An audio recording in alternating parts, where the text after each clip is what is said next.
시청자 여러분, 지난 주말과 주일 주 안에서 평안하셨습니까? 시작된 한 주간도 성삼일체 하나님께서 여러분과 늘 함께 하시기를 원합니다. 이번 주에도 하나님 말씀 중심의 삶을 살아가시기를 원하오며 오늘이와 함께하는 구원의 여정, 이번 주에도 출발하도록 하겠습니다. 2022년 44주차 하나님의 말씀은 누가복음 12장 4절의 말씀이 되겠습니다. 자, 함께 외웁시다. 내가 내 친구 너희에게 말하노니 몸을 죽이고 그 후에는 더 못하는 자들을 두려워하지 말라. 누가복음 12장 4절 말씀. 아멘. 다시 한번 외워보겠습니다. 내가 내 친구 너희에게 말하노니 몸을 죽이고 그 후에는 더 못하는 자들을 두려워하지 말라. 누가복음 12장 4절 말씀. 아멘. 예, 지금 누가복음 12장을 정말 샅샅이 살피고 있습니다. 예, 이번 주 하나님의 말씀이 포함된 누가복음 12장 4절로 12절의 말씀을 좀 상고하도록 하겠습니다. 이 부분을 좀 제가 읽도록 하지요. 내가 내 친구 너희에게 말하노니 몸을 죽이고 그 후에는 능히 더 못하는 자들을 두려워하지 말라. 마땅히 두려워할 자를 내가 너희에게 보이리니 곧 죽인 후에 또한 지옥에 던져넣는 권세 있는 그를 두려워하라. 내가 참으로 너희에게 이르노니 그를 두려워하라. 참새 5마리가 2아사리온에 팔리는 것이 아니냐. 그러나 하나님 앞에는 그 하나도 잊어버리시는 바 되지 아니하는도다. 너희에게는 심지어 머리털까지도 다 세신 바 되었나니 두려워하지 말라. 너희는 많은 참새보다 귀하니라. 더 귀하니라. 내가 또한 너희에게 말하노니 누구든지 사람 앞에서 나를 시인하면 인자도 하나님의 사자들 앞에서 그를 시인할 것이요 사람 앞에서 나를 부인하는 자는 하나님의 사자들 앞에서 부인을 당하리라. 누구든지 말로 인자를 거역하면 사하심을 받으려니와 성령을 모독하는 자는 사하심을 받지 못하리라. 사람이 너희를 회당이나 위정자나 권세 있는 자 앞에 끌고 가거든 어떻게 무엇으로 대답하며 무엇으로 말할까 염려하지 말라. 마땅히 할 말을 성령이 곧 그때에 너희에게 가르치시리라 하시니라. 아멘.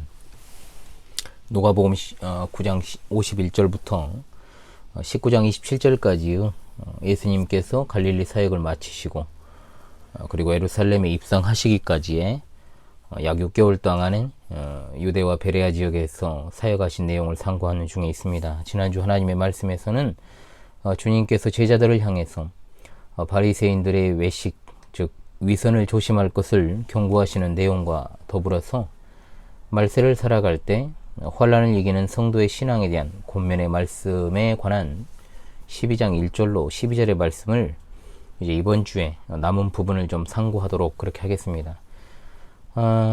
방금 제가 읽었습니다만 4절은 이번 주에 우리가 이제 암송할 하나님의 말씀이 되겠습니다.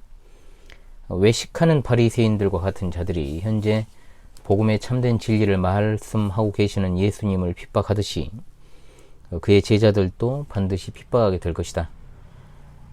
절대로 그들의 어떤 핍박이나 박해에 굴하지 말고 구원 영생의 도리를 따라서 신앙을 지키라는 권면의 내용이 되겠습니다. 특별히 여기서 성령을 모독하는 죄가 나오죠. 이 죄는 환난으로 인한 배도 또는 배교를 경계하는 말씀의 맥락이라고 여러분들이 보셔야 됩니다. 12장의 두 번째 시간을 통해서 이제 서두의 두 번째죠. 12장은 좀 계속해서 다뤄봤기 때문에 말세 지마를 살아가면서 장차 다가올 환난을 이기는 성도의 신앙이 어떠한 것인지를 주님께 교훈을 받아서 신앙의 정절을 죽기까지 지키는 신부로서 신랑 되시는 우리 주님을 고대하며 살아가는 여러분 모두가 될 수 있기를 간절히 바랍니다. 자, 앞선 2절과 3절이 예수님을 대적하는 바리새인들과 서기관을 향하는 것이었다면 여기는 이제 예수님의 제자에 관한 것입니다. 제자들을 향한 것으로 이제 그 관점이 바뀝니다. 원문에는 이제 그러나라고 하는 접속사가 4절에 먼저 나옵니다. 종말론적인 관점에서 마지막 때를 당하여 제자들이 어떤 마음 자세로 살아가야 될 것인가, 여기에 대해 말씀하고 계시는 거죠. 우리 주님은 제자들을 향해서 뭐라고 표현하십니까? 내가 내 친구라 그랬습니다. 친구라고 표현하고 계십니다. 마태, 마가, 누가 세 복음서를 통틀어 친구라는 표현은 여기서만 사용을 하고 계십니다. 요한복음에서는 예수님께서 자신이 들은 모든 것을 제자들에게 다 알게 해주셨다라는 차원에서 친구라는 표현을 사용하셨고, 여기서는 자신의 사랑과 관심을 주는 대상이라는 측면에서 친구라고 표현하신 겁니다. 따라서 여기서의 친구는 대조적 의미가 있습니다. 예수님을 대적하는 바리새인들과 서기관들은 하나님의 심판의 대상인 반면에 예수 그리스도를 따르는 제자들은 사랑의 대상인 친구로 나타나고 있다라는 겁니다. 그러면서 말씀하시기를 몸을 죽이고 그 후에는 능히 더 못하는 자들을 두려워하지 말라 그랬습니다. 몸을 죽이는 자들, 그러나 그 후에는 능히 더 못하는 자들이라는 말은 몸을 죽이는 자들이 가지고 있지 않은 것을 의미하고 있지요. 그래서 무엇입니까? 바로 5절에 나오는 지옥에 던져넣는 권세입니다. 예수님을 따르는 자들을 죽이는 자들이 그 당시에는 바리새인들이 될 수도 있고 또 로마의 압제자들이 될 수 있으며 또한 그 배후에 있는 사탄이라고 할지라도 그들은 잠시 몸만 죽일 뿐 영혼을 지옥에 던져넣는 권세가 없다라는 사실을 밝히고 있는 것입니다. 마땅히 지옥에 던져 넣으실 수 있는 그분이 누구시냐? 바로 성삼위일체 하나님이십니다. 아멘.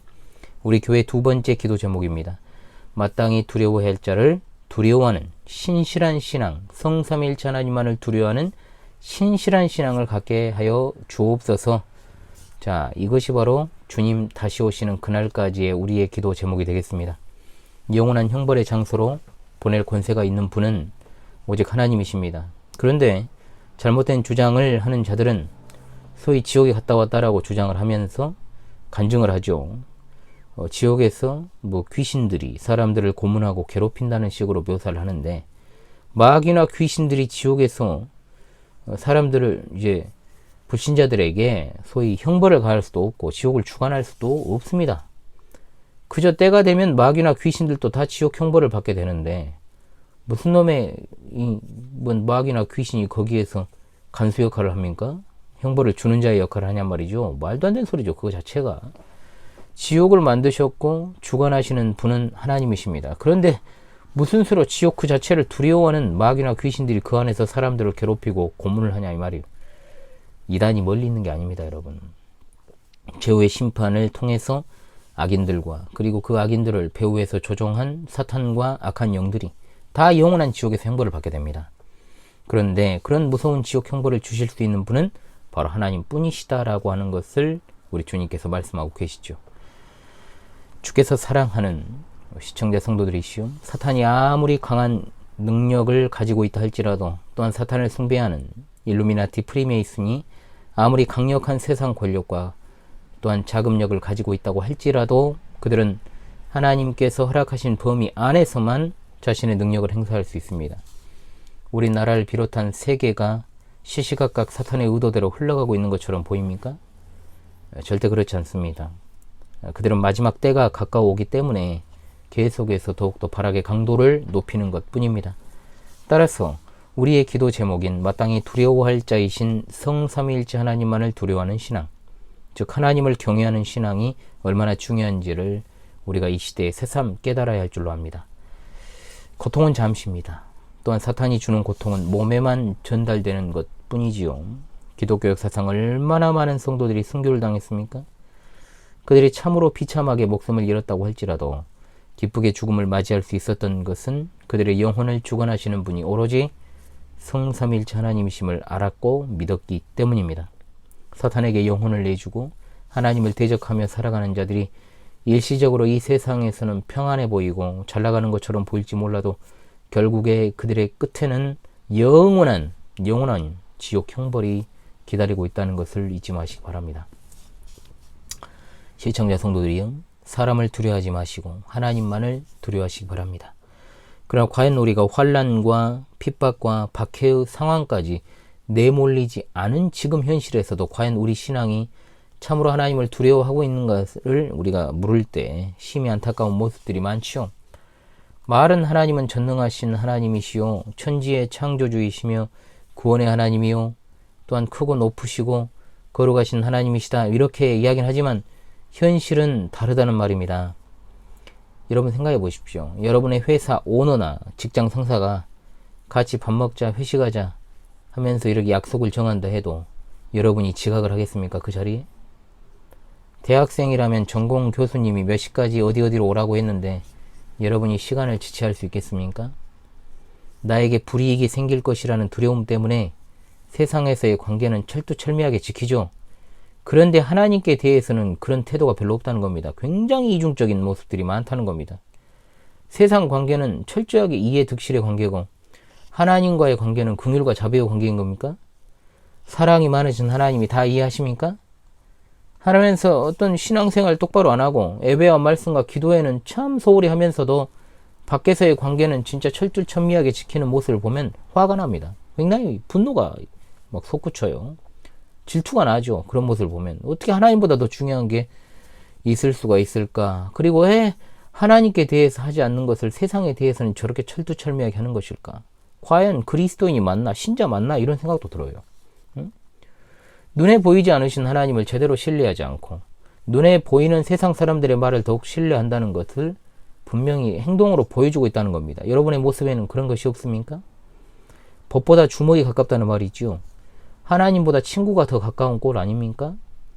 일주일에 한 번 듣는 목사의 강설보다 친구나 유력한 지인의 말이 더 와닿는다면 그 신앙은 물어볼 것도 없이 밑바닥인 것입니다. 밑바닥 수준인 거예요. 하나님을 믿지 않고 우상을 숭배하는 자들이 자기들이 섬기는 신을 두려워하면서 여러 가지 제사도 드리고 정성을 쏟습니다. 그런데 살아계신 참된 하나님을 믿는다는 자들이, 섬긴다는 자들이, 하나님을 모르는 자들이 귀신에게 하는 것보다도 못하게 하나님을 섬기면 되겠냐 이 말이죠. 이단들도 자신들의 교주에게 목숨을 걸어 충성을 다합니다. 자신의 집단의 이탈자를 철저하게 밟아버린 그 모습 보십시오. 반쯤 미쳐있잖아요. 응? 살아계시고 지금도 역사하시며 영혼을 능히 지옥에 멸하실 수 있는 성삼일체 하나님을 참되게 섬긴다는 성도들이 하나님을 두려워하지 않으면 되겠습니까? 우리는 마땅히 하나님을 경외하는 신앙을 가져야 됩니다. 사람의 눈치를 보고 사람을 두려워하지 말고 마땅히 하나님이 주신 세상 속에서 인간관계들을 잘 해나가는 것은 중요하죠. 그러나 언제나 하나님 중심의 신앙의 태도를 가지고 세상 사람들을 대해야 된다 이 말입니다. 하나님을 먼저 두려워하는 신앙으로 살아가시는 여러분 되시기 바랍니다. 아멘. 그러면서 사랑하는 제자들에게 주님께서 예시를 들어서 그 사랑을 표현하고 계십니다. 참새가 등장하지요. 참새의 가치가 여기 나옵니다. 5마리에 2아사리온에 팔린다라고 되어 있죠. 5마리가 2아사리온에 팔린다. 자, 아사리온은 로마의 동전입니다. 16분의 1 데나리온입니다. 1 데나리온은 당시 노동자의 하루 품삯입니다. 이 노동자의 하루 품삯인 데나리온을 현재의 10만원 정도로 우리가 지불한다면 아사리온은 6천원인데 사실 더 적을 수도 있어요. 더 적을 겁니다. 2아사리온에 5마리다. 4마리 사면 1마리를 덤으로 끼워줄 정도로 흔하다. 강조하고자 하시는 건 이겁니다. 참새는 보잘것없는 작은 새라는 것이고 또한 아사리온은 가장 작은 동전의 단위라는 거죠. 참새가 하찮은 것에 불과하지만 그럼에도 그 참새도 하나님의 피조물로서 하나님께서 돌보고 계신다라는 것을 말씀해요. 참새도 돌보시는 하나님이 어찌 하나님의 자녀들을 보호하지 않으시겠느냐 이 말씀을 하고 계십니다. 얼마나 감사하고 감사한 일입니까? 그만큼 하나님께서 우리를 언제나 돌보시고 계신다는 사실을 절대로 우리가 의심할 수 없다는 겁니다.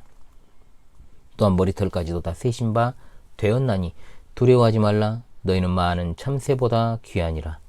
하나님이 머리털 한 가닥까지도 다 세실 정도로 전능하시다라는 것을 강조하는 게 아니고 자고 일어나면 빠지고 다시 나고 머리를 감아도 빠지고 다시 나는 이 머리털조차도 다 세어져 있다. 그만큼 하나님께서 그 자녀들을 얼마나 세세하게 관심을 기울이고 계시는가를 머리털까지 다 세신 바 되었다라고 표현하는 겁니다.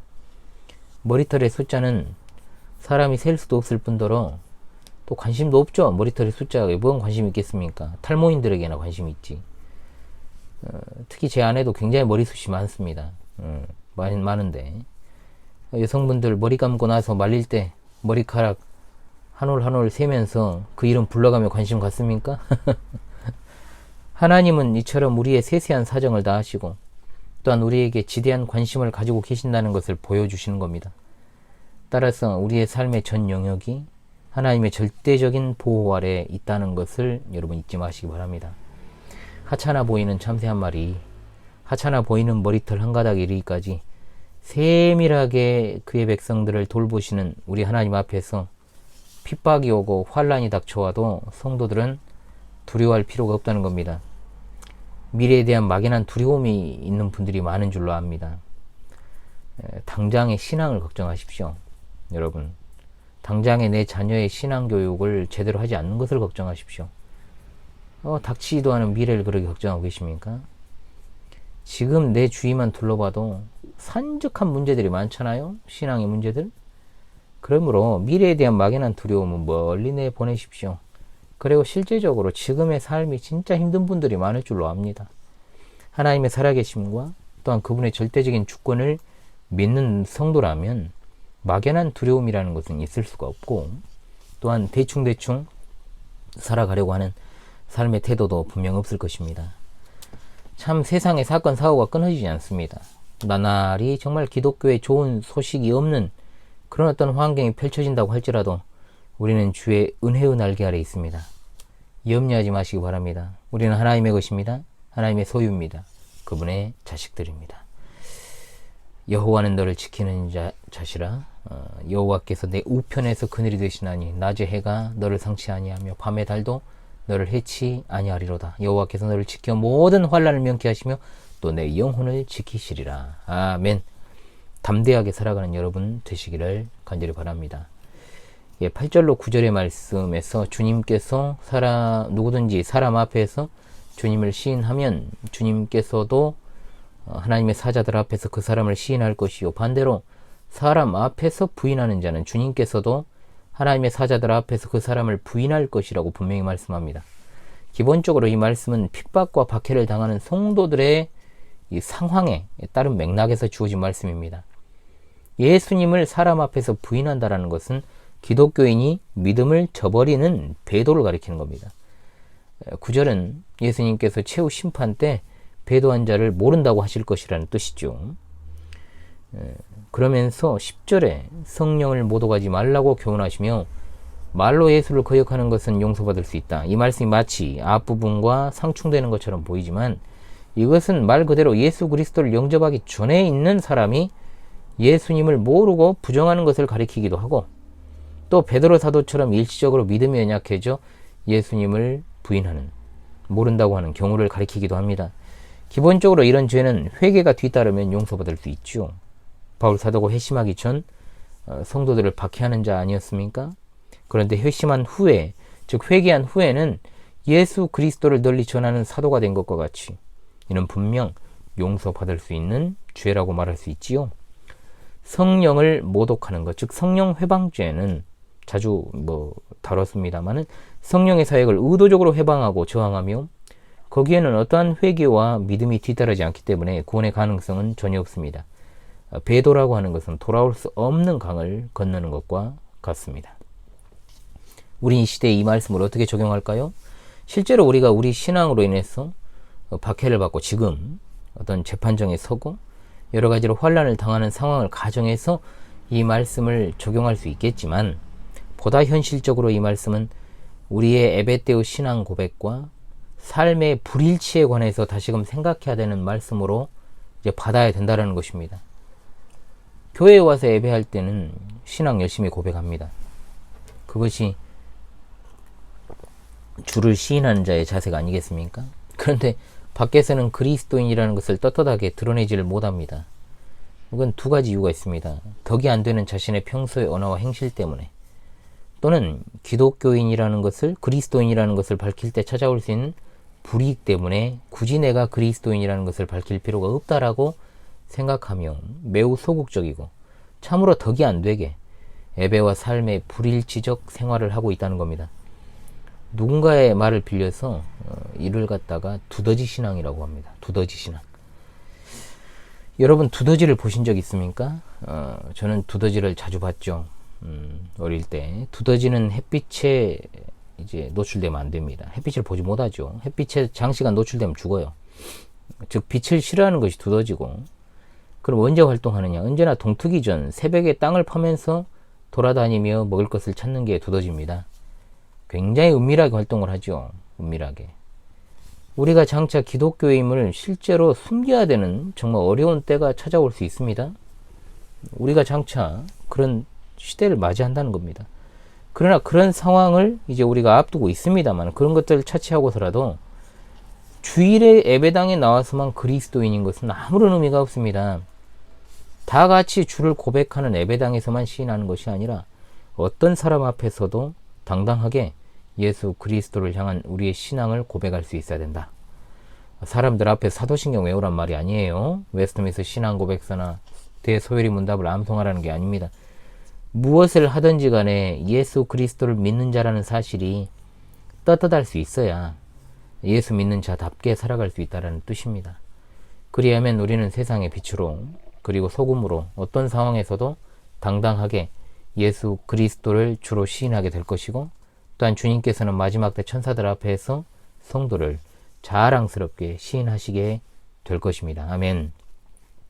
우리 주님은 11절로 12절에서 구체적으로 이제 제자들이 처하게 될 상황을 말씀하시면서 성령을 의지할 것을 권면하고 계십니다.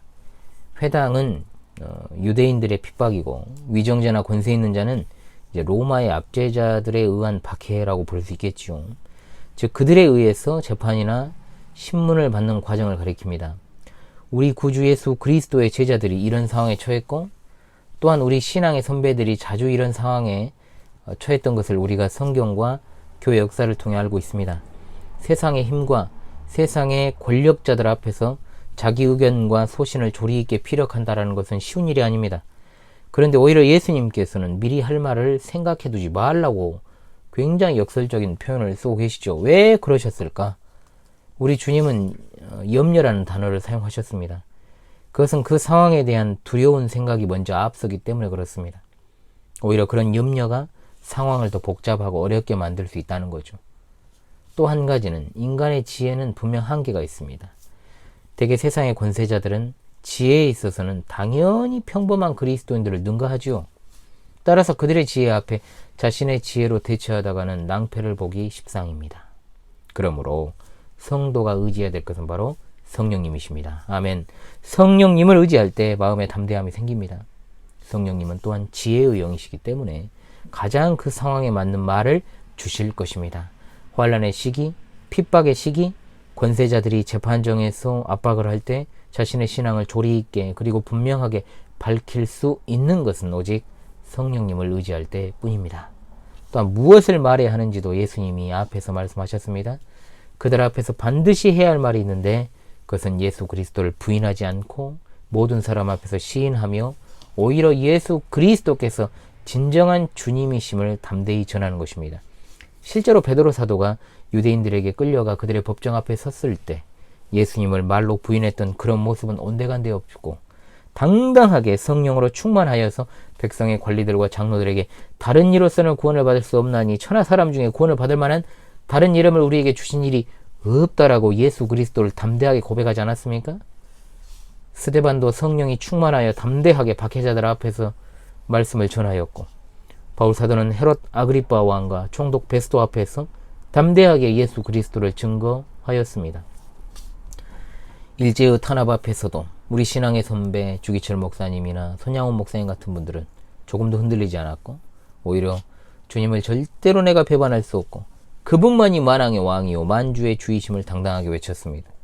그야말로 성령께서 그들과 함께 하심으로 할 말을 주시고, 또한 반드시 말해야 할 것들을 말하게 하신 것입니다. 성도의 삶에 위기가 닥칠 때가 많습니다. 그러나 위기는 곧 기회입니다. 어떤 기회입니까? 복음을 전할 기회가 됩니다. 성경과 기독교 역사 속에서 그런 위기의 상황에 전해진 복음이 사람을 구원하는 일들이 얼마나 많았는지요. 그것은 다 성령으로부터 나온 것이기 때문입니다. 시청자 성도들이시오, 험악한 세상을 살아가면서 우리가 오직 의지할 분은 하나님 한 분이시오, 또한 두려워할 자는 성삼위일체 하나님 뿐이심을 기억하십시다. 우리 삶의 모든 영역은 다 하나님의 보호하심 아래 있습니다. 참새도 돌보시는 하나님, 참새 한 마리도 사냥꾼의 올무에 떨어지는 것을 섭리하시는 하나님께서 우리를 돌보고 계신다는 사실을 잊지 말고 살아가시길 바랍니다. 두더지같이 몰래 활동하는 숨은 신자가 되지 마시고 세상에서 당당하게 빛으로 소금으로 그리스도를 드러내는 빛의 자녀들이 되시고, 우리의 말과 지혜를 의지하지 말고 성령님만을 의지하여서 담대하게 그리스도를 주라 시인하고, 또한 위기의 상황에서도 성령 충만하여 예수님의 제자들과 믿음의 선배들이 해왔던 것처럼 반드시 말해야 될 것을 말하여서 하나님께서 우리에게 주신 사명을 숨질 때까지도 잘 감당하는 그러한 여러분 모두가 되시기를 주님의 이름으로 간절히 소망합니다. 자, 다시금 이번 주 하나님 말씀을 외우면서 우리에게 주신 이 말씀에 대한 귀한 적용점들을 상고하며 이 마지막 때를 잘 이겨나가는 순교적 신앙을 가지고 살아가시길 바랍니다. 내가 내 친구 너에게 말하노니 몸을 죽이고 그 후에는 더는 못하는 자들을 두려워하지 말라. 누가복음 12장 4절 말씀. 할렐루야. 아멘.